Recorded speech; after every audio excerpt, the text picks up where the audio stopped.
Now we need to identify the components of fitness. Remember, being able to perform activities with vigor and energy. We have three separate categories. We have health-related fitness, we have skill-related fitness, and we have physiological-related fitness. Now, what makes them different and why are they all important? Now let's look at health-related fitness. Normally associated with decreasing hypokinetic disease. And we'll look at that on the next slide. Used to be formerly 5 categories, now it's considered into 3. We have strength, about 3 categories of strength that the average person needs to work on. Their flexibility strength, their maximum strength, and their strength endurance or endurance strength. We also have to look at the cardiovascular fitness, which is endurance strength as well. Then we need to work on body composition. We want to keep our lean mass up and our fat mass down. Skill-related fitness, in the past it used to be normally associated with athletics. You know, if you were highly skilled, you could do a certain activity. But this is also a part of mainstream fitness programs. Agility. All agility is the ability to change direction under control. Balance is just maintaining static equilibrium. Coordination is coordination of a movement from one movement to another, to another, to another, or maybe they're all coordinated together to make one movement. Power, a lot of people think power is just how fast you're producing force. And but what it really is the rate of performing work. And that's just force times displacement of an object per unit of time. So if we're pushing something and we push it over a certain distance and we do it a certain amount of time, that's a certain type of power output. If we do high force and do it really, really fast, that's a high power output. If we do it slow and controlled, that could be a low output, and it could also be sustained for quite a bit of time. Most people don't realize there's a big difference there, but it's just the rate of doing work. We also have to look at how fast we are, speed. Then we also have to look at reactive abilities or reaction times. That will improve with training as well too. So if you look at these, athletes and normal people, regular people need these types of fitness as well, but also too, athletes need this as well too. So you can see it's all about performing. This is what it's about, which is what we're going to talk about on the next slide after this. What's hypokinetic disease? So if we go back, we talked about health-related fitness is associated with hypokinetic disease. So that is conditions that occur from a sedentary lifestyle. In other words, get up off the couch and we have to move. We have to eat right and we have to move. Example of this may include obesity. Now this could be from non-activity or could be from a genetic predisposed condition. So we don't know that. But for a good portion of people, it's just because they're eating too much and their bodies are storing and they're not moving. How about complications arising from sedentary behavior, which could cause obesity? Cardiovascular disease, once again, from not moving. Some forms of cancer could be associated with a sedentary lifestyle. How about back problems? People sit all day, don't exercise. Some muscles get lengthened, some muscles get shortened, and they never stress parts of their body to make them bigger and stronger so they can move more efficiently and expend energy. Osteoporosis. If you look at bones, bone is a connective tissue with its own blood supply, but the only way to make it stronger is to stress it a little bit, load it a certain way with certain types of activities, strength training and all that, makes it thicker and stronger, and it offsets the aspect of osteoporosis. Also too, mental health. If we're exercising, remember that aspect of psychological health? That'll help us as well too, because they have proven that exercise can release endorphins that make us feel better. So these are all what they consider hypokinetic diseases and causes of them. Now, physiological fitness. This is most of that category that is ignored by the fitness community. It includes non-performance components related to the biological systems of the body influenced by habitual activity. So if we don't do a lot with our systems, they could decrease in performance and cause disease. But if we look at the biological systems, like all our internal organs, blood, blood cells, endocrine system, all those things. If they're stressed a certain way, they optimally work and can help do good things in the body and adapt well enough so we can become really healthy. Let's look at metabolic fitness. Study for all the metabolic systems and variables that may predict risk for diabetes and cardiovascular disease. That's your metabolism. How fast, if you have a strong metabolism, your body's burning a lot of energy and all that. Even if you have a slow metabolism, if you exercise, it can improve it. If you increase cardiovascular health and muscular strength and size, it'll increase your metabolic rate because it's burning fuel on a 24-hour basis, fat on a 24-hour basis, not just while you're just exercising. Morphological fitness, which is related to status of body composition factor, body circumference, body fat content, and regional fat distribution. If we decrease the level of fat we have in our body from exercising, increasing our metabolic rate with health-related and skill-related fitness, we can decrease this and get rid of it. Bone integrity, like I said, it's a connective tissue. Status of the bone mineral density. And this is in males and females. So even in males, they may have thicker bones and all that, but if you don't use it, you can lose it. So you need to think about that too. So let's look here. Health-related fitness, skill-related fitness, and physiological fitness. How do all of these, what do these relate to? Performance. Like you said, life is one big performance. We need to be physically prepared to handle the rigors of everyday life. That's an absolute fact. If you're not healthy enough to handle the stresses of life, no matter what they are, physical, emotional, psychological, educational, occupational, and spiritual, you're not going to survive. How can we increase fitness to improve performance? Let's look at all the factors affecting performance. So we're going to use this example for sport and fitness performance, whether it's activities of daily living or sports. Heredity will have a big influence on performance. Some people are just more physiologically gifted than others. They learn faster, they have different types of muscle fibers, they have higher tolerance to exercises and discomfort while exercising, so that has a lot to do with it. If you work a lot, that's gonna decrease your ability to perform. Get to the gym, work out and try to be healthy. If you're going to school a lot, people go to school all day, they got to study, but if you don't take time to go out and exercise, it's gonna affect you. Your social life, and that basically means if you're not having a good time too much too soon, and too many times per week, that can have an effect on your overall performance of daily life. If you get an injury, think about it. We've all been injured at some point. Doesn't it decrease our ability to move efficiently and effectively? Sleep. We don't get enough sleep. We can't perform at our job. We can't perform in our social life. We can't perform in our relationships. This has a big deal. Our psychological aspects go down. Our physiological aspects go down because it can affect normal homeostasis. Nutrition, big one. If we don't eat right, put the right fuel in our bodies, we can cause lots of disease and lots of things going wrong in our metabolic fitness. Restoration. This is a big thing now. They're coming out now a lot with a lot of new research. If you work out, you need to take time to rest and do some kind of recuperation or some kind of restoration to make the body heal faster so you can keep training and keep performing better.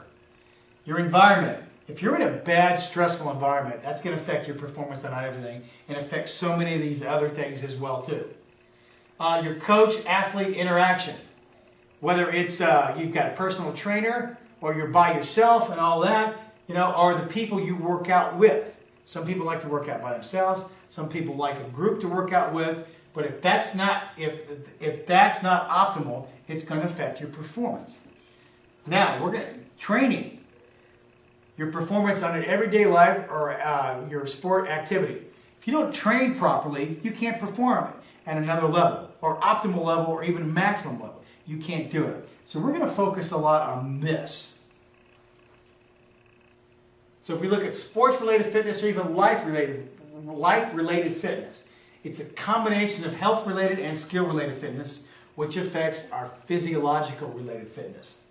What's the priority in this type of fitness? What is the goal?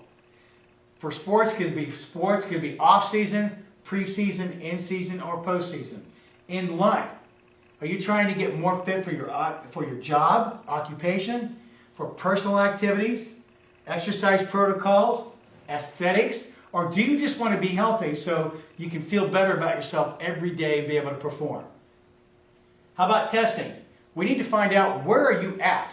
Where is that person you're helping? Where are you at? What is our certain level of fitness? Can we move correctly? Do we have good range of motion and flexibility? Do we have proper levels of strength? Do we have good posture? But all these need to be tested, and once we have that data, we know where to start exercising and develop a program. And remember, all this is the basis of many programs. But what binds these all together? Strength. This is a pyramid model of the major elements of fitness. So if you look at this, remember the skill-related fitness? So we have that, health-related fitness, they go together. So if you look at this, skills, motor control. If we have an normal human movement applied to any activity, whether it's everyday activities, daily living, or sports, it's considered a skill. Every skill has a certain technique to it, but how we display that skill could be based on how we're built or our current levels of fitness or strength. So that's over here. Up here we have static and dynamic strength. Even if we're just squatting down, our trunk is static, but our hip, knee, and ankle are in a dynamic range of motion and working. It's moving. Now, if we look at here, it's connected to speed. If we got something that was really heavy, it's going to be more strength, speed. But if we get a lighter weight and less force production, or more force production but a lighter weight, it's going to be more towards speed, strength. We also have flex endurance. How about if you're able to produce a lot of force but be able to do it time after time after time, or just for sustained? That's strength endurance, or endurance strength. Flexibility is the same thing. We may have good range of motion to be able to hold it there, but what about dynamic strength through a range of motion or an activity? Our joints have to go through a proper range of motion, but if we don't have the strength to be able to hold it there, then it's going to fail. So that's why strength is so important, and there's so many different categories. Remember, strength is the foundation of everything we do. It is a universal requirement. So no matter what you do when you go train or do some kind of exercise, you have to be strong enough to be able to do this exercise, and the stronger you are, the more efficient you're going to become. You may be able to go faster, longer, and harder. And this is not some kind of myth or concept. It's been proven time and time again over the last 40 to 50 years. So we need to get it through our head. We need to be strong enough. We don't have to be a power lifter or an Olympic lifter, weightlifter, but we certainly can be strong enough for us, so whatever we're doing in everyday life, we can perform it without even thinking about it twice.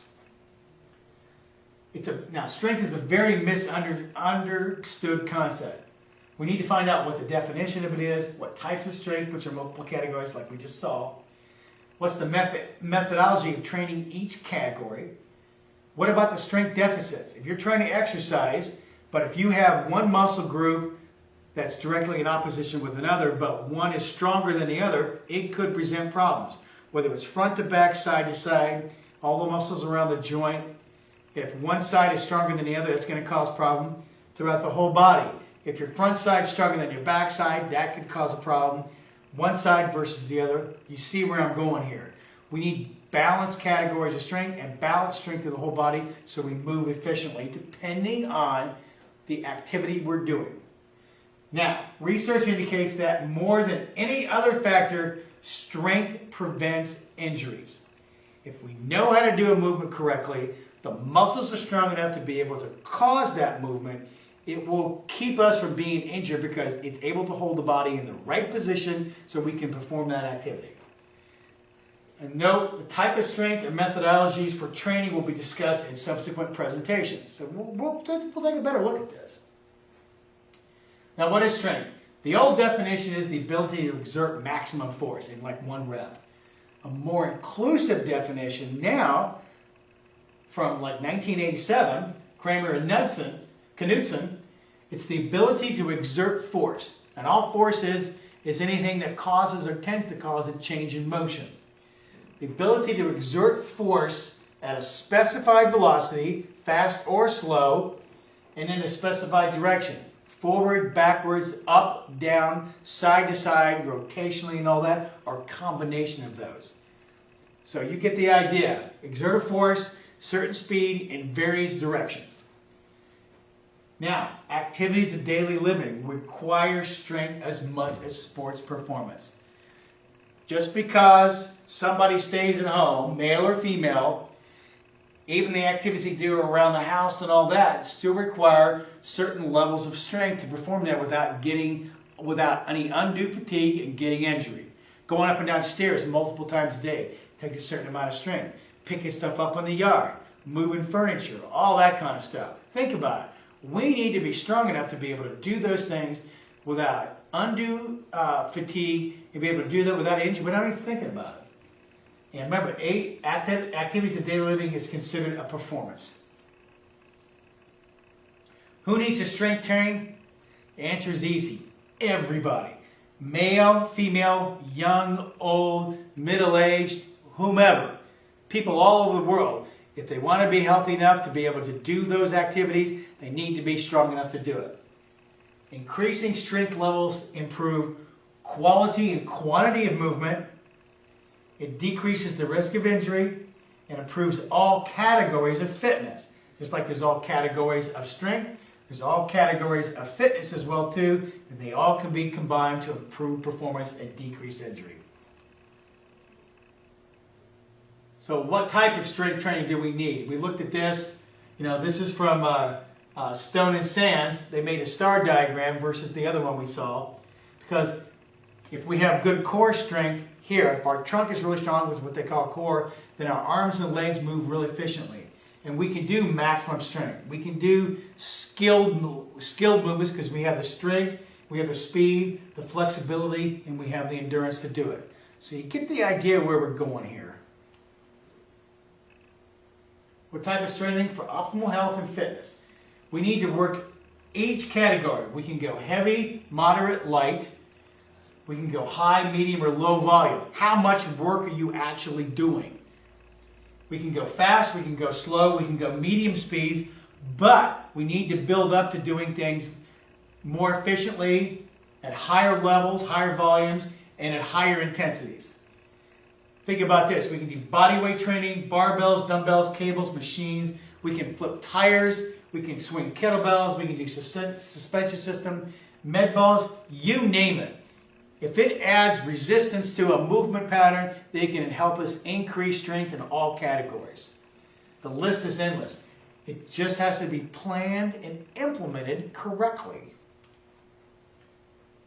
Now, exercise intensity. Intensity means strength. Means concentration, it means power, the rate of doing work, how much force, a push or a pull that causes motion, and the amount of intensity of your effort. How much are you doing? Describes the rate of work, which is your power output. How much energy is being expended per minute. Remember what energy is in all forms. The capacity to do work. This is what we call power output. How much work are we doing and the amount of time we're doing it in? It could be low power output or sustained force output for long periods of time, or really high force outputs done in a short amount of time. What a lot of people call explosive strength. And we have sustained strength. We call low force output strength for sustained. That's endurance strength. Think about it. Examples. Cycle or running, that's cyclic work. It's repetitive work done for long periods of time over and over again without any decreases in force output. Weightlifting. If you look at weightlifters, they do a snatch and a clean and jerk. It's done with a lot of force, but done extremely fast and done rapidly. That's a high power output or high rate of force development. It's the rate of doing work. And all power is how much work we do per unit of time or work overtime. And work is what I said before. How much muscular strength or muscular force do you put on an object, the distance or displacement of that object, and how much time do we do it in. So it's power equal work divided by time, or force times distance divided by time, or basically it's how much force times the speed or velocity of that movement. It sounds complicated, but if you really think about it, how we're going to do this, it's actually very, very easy to understand. Now, what's absolute intensity? It's the rate of work expressed. How much work are we doing? But how do we measure it? Most people will talk about kilocalories, which is nothing but, it's like 1,000 calories. But how much? A kcal is equal to 1,000 calories. But we just call it a calorie. Most people do this. If we're burning an X number of calories, that means we're doing a lot of work and we're expending a lot of energy in our bodies, making our muscles stronger, yada, yada, yada. Think about all the different activities we can do to expend or burn calories. We can also look at METs, which are metabolic equivalents. That is, 1 MET is equal to 3.5 milliliters of oxygen used per kilogram of body weight per minute of exercise. So if you think about that, 1 MET is equal to 3.5. If you're doing 10 METs, we're using 35 milliliters of oxygen per kilogram of body weight per minute of time. And that's, if you do that for a sustained bit of time, guess what? You're using a lot of METs and burning a lot of calories. We can also talk about watts, which is, if you look at that power formula, force times distance divided by time, that's joules per second, which equals so many joules per second is equal to how many calories, but it's also expressed in wattage, which means nothing more than your power output. Most people use this. A lot of scientists will use these two. Relative intensity, the degree of effort required to expend energy, and it's influenced by your aerobic or cardiovascular fitness. Your heart rate, if your heart rate goes up, you're working really hard, you're working a lot. If a heart rate is low, it's a low force output or power output done over a long period of time. It's also considered a percentage of how much your VO2 maximum is. How much the volume of oxygen you use total per kilogram of body weight per time. It can also be related to aerobic fitness, which is interval training. You do a little bit of work. It's a work-rest ratio is what it is. Hard work, rest, or low work, rest, low work, rest. It can be either sprinting or resistance training. Resistance training is actually considered interval training. So you can see how they all go together. It can be really heavy weight done for a few times, but done a lot of sets, or lightweight done for a lot of repetitions, done for a lot of sets as well too. So it just depends. Different sides of the same coin. Health, those benefits occur independently of changes in body weight, which will help delay death. Remember, health, absence of disease. Delay health, avoid disease, enjoy life, withstand the challenges of day-to-day activities, your day-to-day life, improve systolic blood pressure and blood lipid profiles, how much fat is in the blood, and we can lose body fat. You do all these, it decreases the risk of injury and largely decreases the risk of disease, and that's what health is. Now for fitness, which is related to health-related fitness, which is what this is, continue with the health benefits, but we have a greater reduction in the risk of cardiovascular disease. We also have a greater reduction in diastolic blood pressure, systolic over diastolic. If that diastolic goes up, that means we got a real problem.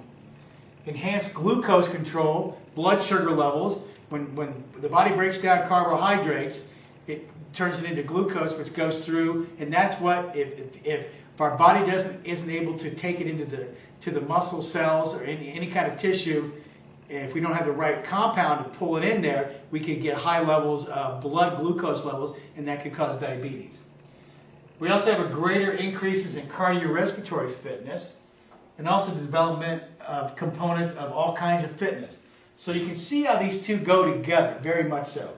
Remember too, health-related fitness is working on this, but we also still need skill-related fitness to enhance this, to enhance this.